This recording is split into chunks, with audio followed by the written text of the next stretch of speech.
আসসালামু আলাইকুম। কেমন আছেন আপনারা সবাই? আশা করছি সবাই অনেক বেশি ভালো আছেন। সবাইকে আবারও একবার আমন্ত্রণ করছি সাদামাটা রান্নাঘর অ্যান্ড ভ্লগসের আরেকটি নতুন ভিডিও দেখার জন্য। আজকে আমি আপনাদের মাঝে ইউনিক নাস্তা রেসিপি নিয়ে হাজির হয়েছি। ঘরে যদি আটা আর আলু থাকে তাহলে খুবই কম সময়ে ভীষণ হেলদি টেস্টি স্কুল অফিসের এই টিফিন রেসিপিটি তৈরি করে নিতে পারেন। খেতে কিন্তু দুর্দান্ত স্বাদের। তো চলেন দেখি তৈরির পুরো প্রস্তুত প্রণালী আপনাদের মাঝে শেয়ার করি। এখানে একটা বোল নিয়েছি। বোলের মধ্যে চায়ের কাপের মেপে 1 কাপ মতো আটা দিয়ে দিয়েছি। দিয়ে দিয়েছি স্বাদ মতো লবণ, 1 চামচ মতো তেল। তেলটা আটার সঙ্গে ময়াম দিয়ে নিচ্ছি। ভিডিওর প্রথমে বরাবরের মতো আপনাদের অনুরোধ করছি, যারা ভিডিও দেখছেন তারা প্লিজ একটা লাইক দিয়ে পুরো ভিডিওটা দেখার চেষ্টা করবেন। ময়াম দেওয়া হয়ে গেছে। অল্প অল্প করে পানি দিয়ে ডো তৈরি করে নিব।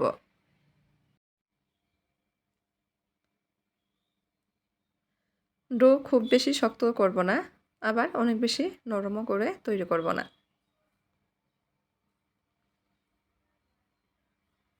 অফ ক্যামেরাতে 2 থেকে 3 মিনিট মতো মথে নিয়েছি। ডো তৈরি হয়ে গেছে। এখন এই ডো থেকে ছোট ছোট করে লেচি কেটে নেব।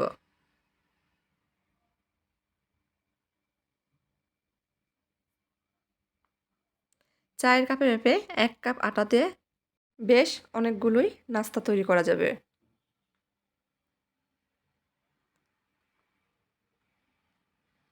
লেচিগুলো এখন ঢেকে রেখে দিব 5 মিনিটের জন্য। এই ফাঁকে নাস্তার ভিতরের পুর তৈরি করে নিব। চুলার উপর ফ্রাই প্যান বসে দিয়েছি। দিয়ে দিচ্ছি 1 চামচ মতো তেল। তেল গরম হয়ে গেলে মাঝারি সাইজের একটা পেঁয়াজ কেটে রেখেছি দিয়ে দিচ্ছি একটা কাঁচামরিচ কুচি। পেঁয়াজ মরিচ নেড়ে চেড়ে কিছুক্ষণ ভেজে নেব। এখন এর মধ্যে দিয়ে দিচ্ছি ছোট্ট একটা আলু কেটে রেখেছি, সঙ্গে ছোট সাইজের একটা গাজরের অর্ধেকভাবে কেটে রেখেছি। আমি আলু, গাজর, পেঁয়াজ সবগুলো কিন্তু ডুমো ডুমো বা চৌকোনা করেই কেটে নিয়েছি, এতে করে দেখতে ভালো লাগবে। তেলের মধ্যে কিছুক্ষণ ভেজে নিব। এখন এর মধ্যে দিয়ে দিচ্ছি স্বাদমতো লবণ, সামান্য পরিমাণ হলুদ গুঁড়া আর হাফ চামচের চেয়ে কম পরিমাণ গুঁড়া মরিচ নেড়েচেড়ে মিশিয়ে নিব। কিছুক্ষণ সময় নিয়ে ভেজে নিব। ভাজার মধ্যে প্রায় অর্ধেক সেদ্ধ হয়ে যাবে। দিয়ে দিচ্ছি সামান্য পরিমাণ ভাজা জিরার গুঁড়া। এখানে বাড়তি আর কোনো মশলা ব্যবহার করছি না। এ পর্যায়ে দিয়ে দিচ্ছি হাফ কাপ মতো পানি। চুলার আঁচ লোহিত করে রেখে রান্না করে নেব। পানির মধ্যে বলক চলে এসেছে। আমি এই নাস্তার পুর তৈরি করার ক্ষেত্রে নুডলস ব্যবহার করছি, তবে 1 প্যাকেটের নুডলস পুরাটাই দিচ্ছি না, অর্ধেকটা দিয়ে দিচ্ছি। নুডলসটা আমি একটু গুঁড়ো করে নিয়েছি, নেড়েচেড়ে মিশিয়ে নিচ্ছি। এই পানিতে কিন্তু নুডলস সেদ্ধ হয়ে যাবে। অবশ্যই কিন্তু চুলার আঁচ লোহিত করে রেখেই রান্নাটা করে নিতে হবে। পানি যখন শুকিয়ে এসেছে এ পর্যায়ে ছোট একটা টমেটো কেটে রেখেছিলাম দিয়ে দিচ্ছি। টমেটোটা আগে ব্যবহার করিনি, আগে দিলে টমেটো গলে যেত।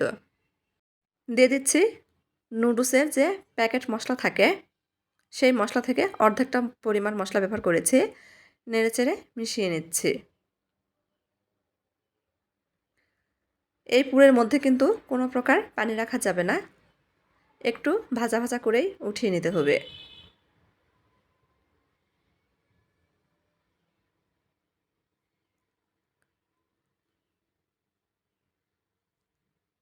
রান্না হয়ে গেছে, উঠিয়ে নিচ্ছি। উঠিয়ে ঠান্ডা করে নেব। এইদিকে লেচিগুলো কিন্তু আগের থেকে অনেকটাই নরম হয়ে গেছে। এখন একটা পিঁড়ি নিয়েছি, পিঁড়ির উপর সামান্য পরিমাণ আটা ছড়িয়ে দিব।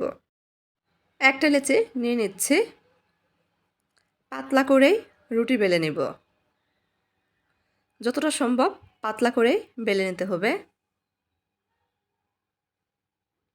বেলে নিয়েছি। রুটির চারপাশে পানি লাগিয়ে নিব, এতে করে নাস্তাগুলো ভাজার সময় আর খুলে যাবে না।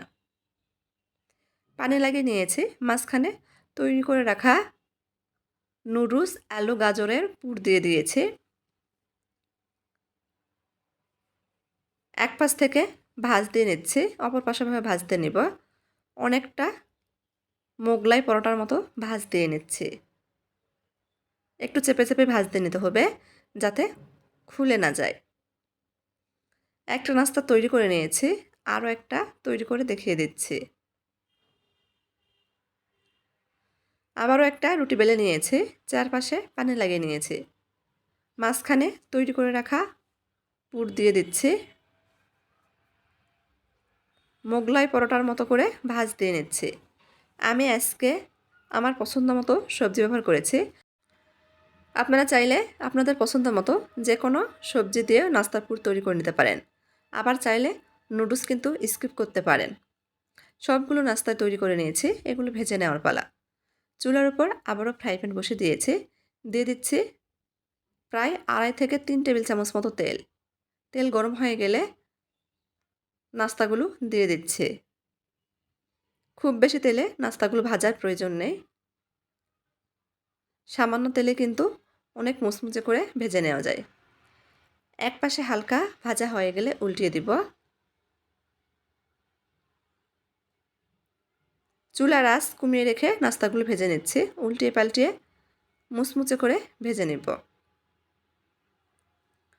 আমি এই নাস্তার পুরে নুডলস ব্যবহার করেছি।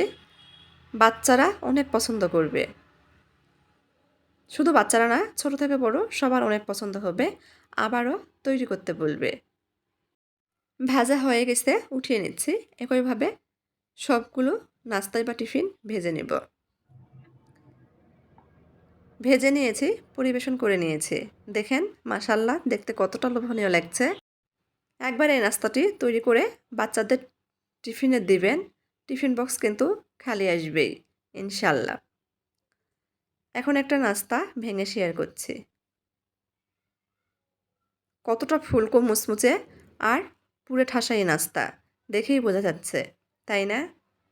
তো আমার আজকের এই ইউনিক নাস্তা রেসিপিটি আপনাদের কাছে যদি একটু ভালো লেগে থাকে তাহলে প্লিজ সবাই চ্যানেলটি সাবস্ক্রাইব করবেন।